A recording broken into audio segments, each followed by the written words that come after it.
कुंडलिनी की रहस्यमयी और विलक्षण यात्रा का दूसरा पड़ाव स्वाधिष्ठान चक्र है। आइए इसे जुड़ी भगवान बुद्ध की कहानी जानते हैं। यहाँ बुद्ध सिद्धार्थ के ज्ञानोदय से पहले की एक सुंदर कहानी है। प्रारंभ में सिद्धार्थ का मानना था कि निर्वाण प्राप्त करने के लिए उन्हें भयानक तपस्या से गुजरना होगा और इसलिए उन्होंने खुद को तब तक भोजन से वंचित रखा जब तक कि वह क्षीण नहीं हो गए। एक दिन एक दूधवाली ने उनको दूध का कटोरा दिया। उन्होंने इसे पी लिया। फिर उन्होंने कुछ खाना खाया और फिर से स्वस्थ महसूस करने लगे। सिद्धार्थ के लिए यह स्पष्ट हो गया कि न तो जीवन के सुख और न ही शारीरिक कष्ट ने उन्हें वह ज्ञान प्रदान किया जिसकी उन्हें तलाश थी, और इसलिए उन्होंने सीखा कि जीवन में संतुलन कैसे पाया जाए। स्वाधिष्ठान चक्र के साथ भी ऐसा ही है।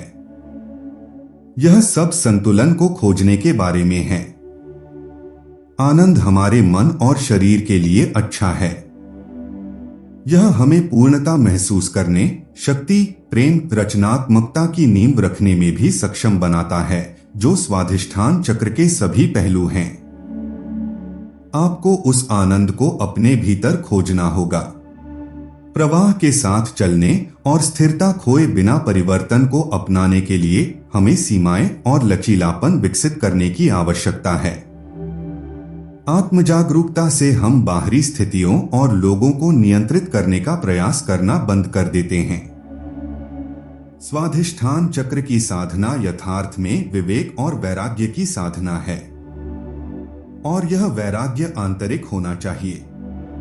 एक मजबूत स्वाधिष्ठान चक्र वाला व्यक्ति आर्थिक और शारीरिक रूप से दूसरों के साथ एक सामंजस्यपूर्ण संबंध बना सकता है।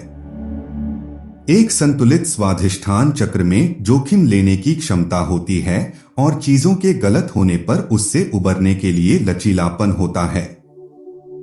नमस्कार मित्रों, आपका हमारे चैनल वैदिक ओंकार में हार्दिक स्वागत है।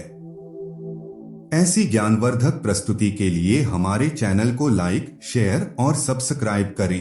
अगर आप भी सत्य की खोज के राही हैं तो कमेंट बॉक्स में अपने इष्ट देव का नाम लिखें। स्वाधिष्ठान चक्र भावनाओं, रचनात्मकता और कामुकता को नियंत्रित करता है। अपने स्वाधिष्ठान चक्र के साथ काम करना सीखकर आप अपनी सच्ची भावनाओं, जुनून और अपने आसपास की दुनिया की सुंदरता के साथ गहरा संबंध खोल सकते हैं। यह अवचेतन मन का वह स्थान है जहां हमारे अस्तित्व के प्रारंभ में गर्भ से सभी जीवन अनुभव और परछाइयां संग्रहित रहती हैं। मूलाधार चक्र हमारे कर्मों का भंडार गृह है तथा इसको स्वाधिष्ठान चक्र में सक्रिय किया जाता है।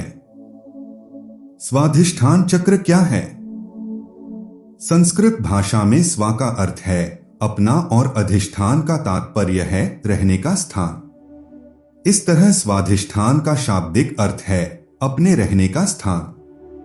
जननेंद्रिय के ऊपर तथा नाभि के नीचे पेड़ों में यह चक्र स्थित है। यह पुरुषों के वीर्य व स्त्रियों में रज का स्थान कहा जाता है। स्वाधिष्ठान चक्र का तत्व जल है और इसका रंग नारंगी है।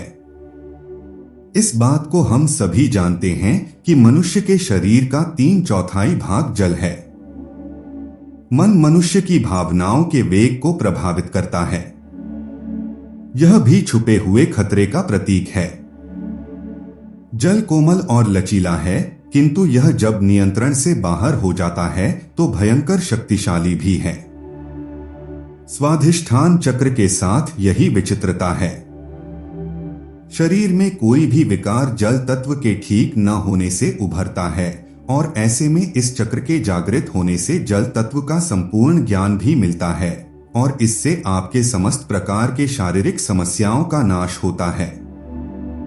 यह चक्र कमल के साथ 6 पंखुड़ियां से प्रतीकात्मक रूप से दर्शाया जाता है, जिसमें हर पंखुड़ी 6 नकारात्मक विशेषताओं का प्रतिनिधित्व करती हैं और वह 6 नकारात्मक विशेषताएं हैं क्रोध, घृणा, वैमनस्य, क्रूरता, अभिलाषा और गर्व। यहाँ 6 ध्वनियां वम, भन, मन, यन, रन, लन निकलती रहती है। स्वाधिष्ठान चक्र का बीज मंत्र वं होता है। स्वाधिष्ठान चक्र का प्रतीक मगरमच्छ है। यह सुस्ती, भावहीनता और खतरे का प्रतीक है जो इस चक्र में छिपे हैं। क्या होता है जब स्वाधिष्ठान चक्र खुलता है?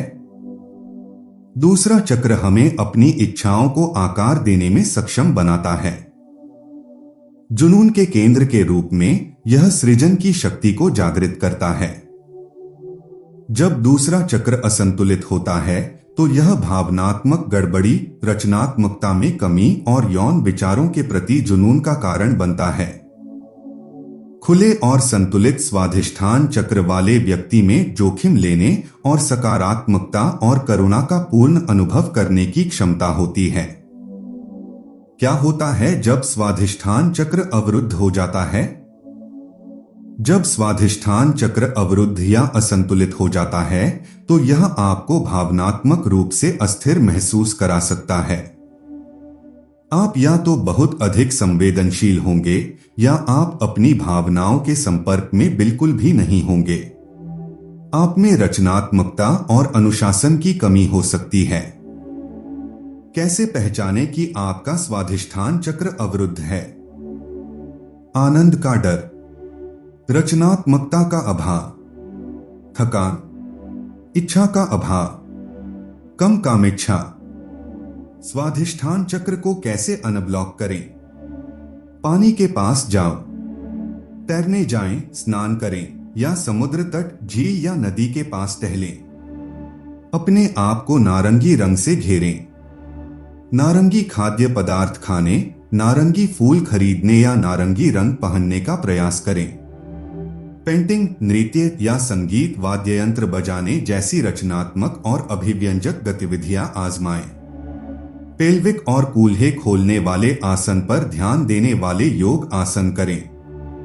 ऊर्जा प्रवाह बढ़ाने के लिए श्वास क्रिया करें। ध्यान चक्रों को संतुलित करने और खोलने में ध्यान महत्वपूर्ण भूमिका निभाता है। चक्र ध्यान तकनीकें सामान्य ध्यान तकनीकों के समान ही हैं। मुख्य अंतर अभ्यास का फोकस और अंतिम लक्ष्य है। स्वाधिष्ठान चक्र योग आसन, काकासन, त्रिकोणासन, वशिष्ठासन, उत्तानासन, अधोमुख वृक्षासन। स्वाधिष्ठान चक्र हमारे शरीर में रचनात्मक क्षमता, रिश्तों को पूरा करने की क्षमता, साथ ही साथ हमारी यौन ऊर्जा का प्रतीक होता है। यह चक्र व्यक्ति के व्यवहार को नियंत्रित करने और परित्याग के डर से मुक्त करता है। कोई भी व्यक्ति स्वाधिष्ठान चक्र में संतुलन करने से एक सशक्त और आत्मविश्वासी व्यक्ति बन सकता है। धन्यवाद। हमारी प्रस्तुति को देखने के लिए दिल से आभार और हमारा वीडियो पसंद आया हो तो लाइक, शेयर और सब्सक्राइब करें और इसे ज्ञान के इच्छुक अन्य लोगों के साथ साझा करना न भूलें।